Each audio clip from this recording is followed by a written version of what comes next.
जिंदगी एक किताब की तरह होती है और इसका हर एक दिन एक किताब के पन्ने की तरह होता है।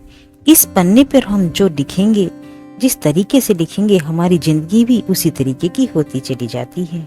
हमें अपने जीवन को आसान और सुखद बनाने के लिए सबसे पहले अपने घर के काम को भी आसान बनाना पड़ता है और ये सब हमारे ही हाथ में होता है कि हम किस तरीके से अपने घर को मैनेज करते हैं। जी हाँ दोस्तों, तो आज मैं आपके साथ शेयर करने वाली हूँ अपना इवनिंग रूटीन। मैं किस तरीके से अपनी शाम के कार्यों को बहुत आसान तरीके से निपटा देती हूँ, वो भी बिना किसी हाउस हेल्पर के। तो देखते रहिए मेरे साथ इस वीडियो को लास्ट तक। देखिए दोस्तों, सबसे पहले मैं करती क्या हूँ, सबसे पहले जो हमारे घर की किचन होती है ना, वो हमारा एक कहते हैं ना हार्ट की तरह होती है। अगर वो साफ है तो समझो हमारा पूरा घर साफ सुथरा दिखाई देता है। तो इसलिए मैं शाम के समय सबसे पहले जो है अपनी किचन का जो है क्लीनिंग करती हूँ और मेरा जो शाम का रूटीन स्टार्ट होता है वो लगभग 4 बजे से होता है। तो आज मैंने इसमें क्या किया कि थोड़े से डिब्बे रखे हुए थे, इनको मैंने फिल किया। जो खाली थी उनमें सामान भर दिया और जो आगे पीछे इधर उधर हो रहे थे उनको सेट कर दिया और साथ ही ये जो कांच की स्लैब है इसमें मैंने कपड़ा मार दिया, जिससे ये बिल्कुल सिस्टमेटिक हो गई। यहाँ पे मैं खाने पीने के छुटपुट सामान रखे रहती हूँ जो कि हैंडी होते हैं और आसानी से मिल जाते हैं। अब ये आगे ही है काउंटर टॉप की बारी। काउंटर टॉप जो है इसमें भी ज़्यादा कुछ मेहनत करनी नहीं पड़ती है। जब ये काउंटर टॉप रोज रोज साफ होते रहते हैं, वो भी 2-2 बार साफ होते हैं, तो फिर जो है ज़्यादा गंदे भी नहीं होते हैं। तो इसके लिए कोई स्पेशल मैं कोई अलग से चीज़ नहीं रखती हूँ। इसमें मैं क्या करती हूँ, जो ये मेरे हाथ में ना वो पॉलीथीन है जो सब्जी आती है ना इसमें, वो है ये। तो उसी पे मैंने थोड़ा सा विम बार लगाया और उसी से सारा इसको स्क्रब कर दिया। इस पे जो भी डस्ट के पार्टिकल या कोई फूड पार्टिकल या कुछ भी लगा है तो वो इसी से एक बार में क्लीन हो जाएगा। और इसी से ही मैं जो है वॉश बेसिन का भी जो है, ये जो सिंक है इसका भी क्लीनिंग कर देती हूँ इसी से हैंड टू हैंड। अब जो है इससे इसकी सारी गंदगी जो है बिल्कुल साफ हो जाती है और कुछ इस तरीके से ये चमक भी जाती है और काफ़ी एफर्ट इसमें नहीं लगाना पड़ता कि जी बहुत ज़्यादा मेहनत करनी पड़ रही। मुश्किल इसमें या तो 5 या हार्डली 10 मिनट लगते हैं। ठीक है, इतने काम में मतलब बहुत ज़्यादा समय भी नहीं लगता और एकदम साफ हो जाती है। और इसमें जो फूड पार्टिकल्स रह गए थे वो मैं यहाँ पे एक पॉलीथीन टंगा के रखती हूँ। यहाँ पे मैंने एक्चुअली एक कील लगाई हुई थी, तो उसी में मैं एक सब्जी की पन्नी और टांग देती हूँ और जी इसी में कूड़ा इकट्ठा किया और शाम के समय इसे फेंक दिया, ये रहता है। अब ये सिंक का जो ये वाली होती है ना जाली सी, इसको भी साफ करना बहुत ज़रूरी है वरना इसमें स्मेल आने लगती है। तो इस तरीके से पानी से साफ कर दिया। अब ये कपड़ा जो है इसको साफ पानी से धो के इसी से मैं 2-3 बार जो है इस काउंटर टॉप को क्लीन कर दूंगी, गैस को क्लीन कर दूंगी और इसी से जो है ये मेरा काउंटर टॉप जो है बहुत प्यारा सा एकदम चमकने लगता है। तो ये देखिए इस तरीके से साफ करने से जो है बहुत अच्छा और इसमें जो है प्यारा सा लुक इसका आ जाता है। अब ये देखिए पहले मैंने बर्तन धोए थे, फिर ये डिब्बे सेट किए और जो है ये इसके बाद काउंटर टॉप साफ करके अब मैं इस कूड़े को भी बाहर फेंक के आऊँगी। तो इससे जो है बिल्कुल किचन का काम मेरा फिनिश हो गया। अब रह गया नीचे की जो टाइल्स हैं, तो ये भी गंदी हो जाती हैं जब इसमें आना जाना बार बार रहता है, तो ये इनको साफ करना भी बहुत ज़रूरी हो जाता है। जब तक ये साफ नहीं होगा तब तक हमारी किचन क्लीन नहीं लगती है। तो इसमें भी मुश्किल से हार्डली 10 मिनट ही मान के चलिए, ठीक है।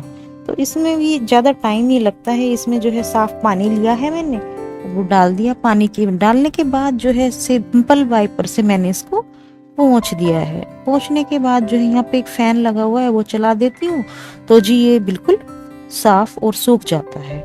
अब इसका पानी इधर जो है कॉर्नर में ही अंदर जो है इसके पाइप लगा हुआ है, यहीं से जो है निकल जाता है। इसे अंदर से 1-2 बार वाइपर और मार दूंगी तो ये यहाँ से भी साफ हो जाएगा। इस तरीके से ये बिल्कुल नीट एंड क्लीन मेरी किचन हो जाएगी। तो इस तरीके का जो किचन की क्लीनिंग में मुश्किल से लगता है आधा घंटा, मान के चलिए, हद से हद आधा घंटे से ज़्यादा नहीं लगता है। और ये किचन इस तरीके से चमक जाती है। ये देखिए कितनी प्यारी किचन मेरी हो गई है। अब बच्चों की स्कूल की ड्रेस होती है, ये भी डेली नहीं होती है, मान लो जो है तीसरे दिन लगभग धोती हूँ। तो इस तरीके से मैं हैंड वॉश कर देती हूँ बच्चों की जो ड्रेसेस होती हैं। अब आप देख रहे होंगे ना कि ये वॉशरूम एक्चुअली कभी यूज़ नहीं होता है, तो इसलिए ये गंदा है। किसी दिन मैं आपके साथ शेयर करूँगी वॉशरूम क्लीनिंग भी, तो उस दिन ये अच्छे से साफ भी हो जाएगा। अभी तो फिलहाल मैं ड्रेस धो के डाल रही थी, तो मैंने हैंड वॉश इनको कर दिया है। सिंपली हैंड वॉश साबुन से धोया, और जी क्योंकि ये इन पे गंदगी इकट्ठी हो जाती है, तो ये मतलब थोड़ा इनको रगड़ रगड़ के धोना पड़ता है।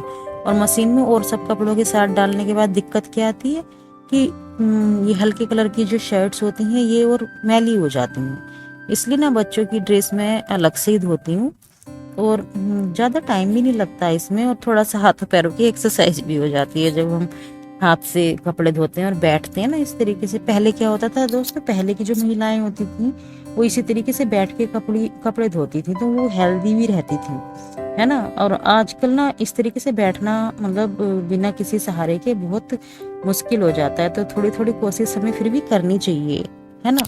तो ये चीज़ है, इसलिए बस इतनी देखिए आपसे बातें करते करते जो है ये ड्रेस भी धुल गई हैं। अब यहाँ पे जो साबुन का पानी बचा था ये ही मैंने इस वॉशरूम में डाल दिया, और इसी से एक दो बार पानी निकाल के और जो साबुन का पानी रहेगा इसी को डाल के इसमें वापस में जो है वाइपर से पोंछ दूंगी, तो काफ़ी हद तक तो क्लीनिंग यहाँ वॉशरूम की हो ही जाएगी।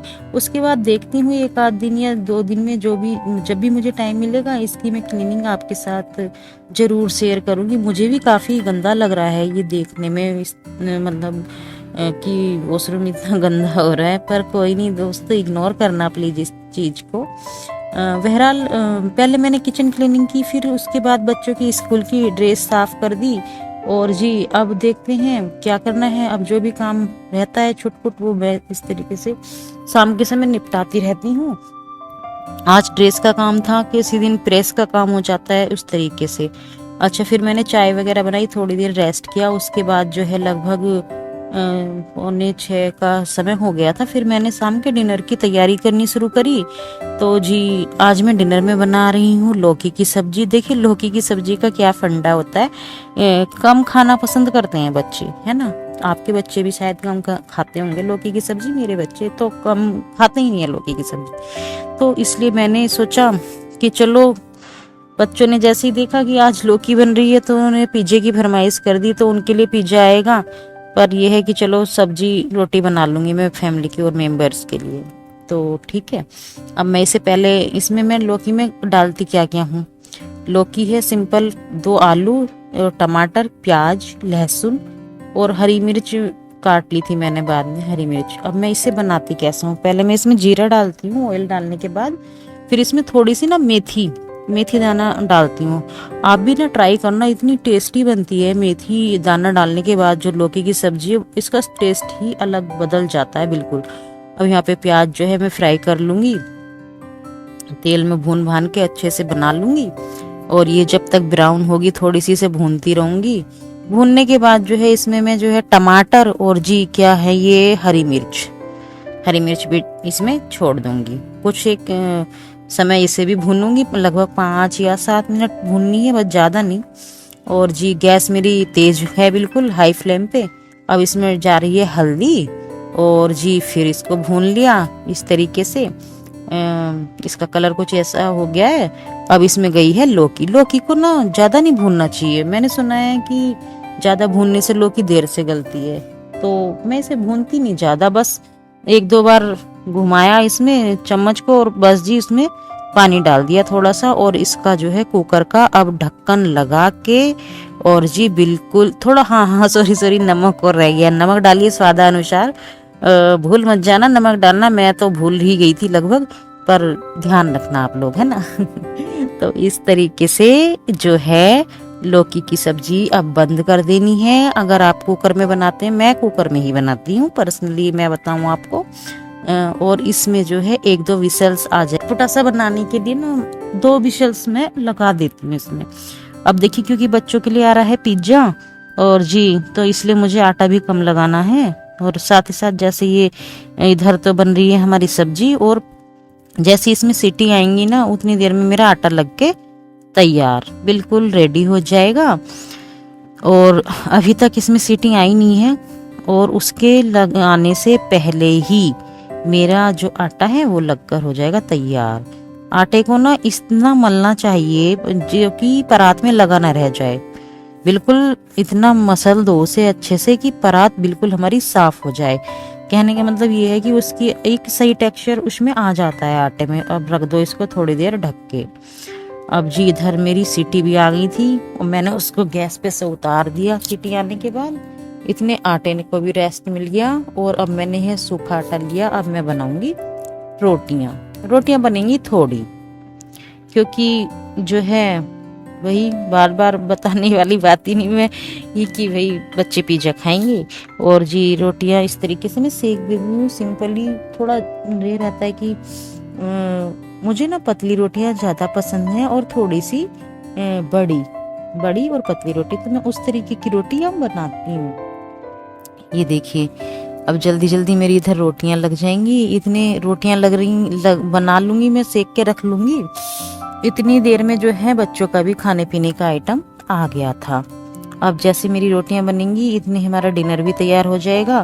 और डिनर तैयार होने के बाद जो है हम डिनर कर लेंगे। इस तरीके से देखिए ये यहाँ पे रोटी बन गई है। अब पता नहीं इस रोटी में क्या कमी रही दोस्तों, आप प्लीज मुझे बताना। ये फूली नहीं, हालांकि रोटियां ज्यादातर फूल जाती हैं, ये आधी फूली बनी है। मुझे नहीं पता इसमें हुआ क्या है। तो आप ही बताना इसमें क्या कमी रह गई थी। अब देखिए दूसरी रोटी बना रही हूँ। अब देखते हैं इसमें क्या होता है। ये भी फूलती है, ये भी ऐसे ही रह जाती है क्या। खैर ये तो थी थोड़ी सी हंसी मजाक की बात। थोड़ी सी रह गई होगी, कुछ कमी है ना, वो तो ये वाली जो है फूल गई थी। मैं आपसे बताऊं, ये देखिए इस तरीके से फूल गई है। और इसमें ना जहां से भी इसकी गैस निकलने लगे ना, वहीं से इसको दबा दो चिमटे से पकड़ के, तुरंत फूलेगी। ये मेरा अनुभव है। ये इस तरीके से हो गई जी। रोटियां बन गई और सब्जी की जो है सीटी भी निकल चुकी है। अब देखिए कितनी प्यारी, इसमें ना इतनी प्यारी खुशबू आ रही थी कि मैं बता नहीं सकती। और जी खाने के बाद ना तारीफ भी मिली मुझे इस सब्जी में, मैं आपसे बताऊं तो बहुत प्यारी, क्योंकि इसमें मेथी का तड़का लगाने के बाद इसका स्वाद ही बदल जाता है। अब किया हम लोगों ने डिनर, बच्चों ने अपना, हमने अपना, और फिर करी मैंने बेडरूम में जाने की तैयारी। बच्चों को सुलाया, फिर जो है खुद सोए, और इस तरीके से आज का व्लॉग हुआ खत्म।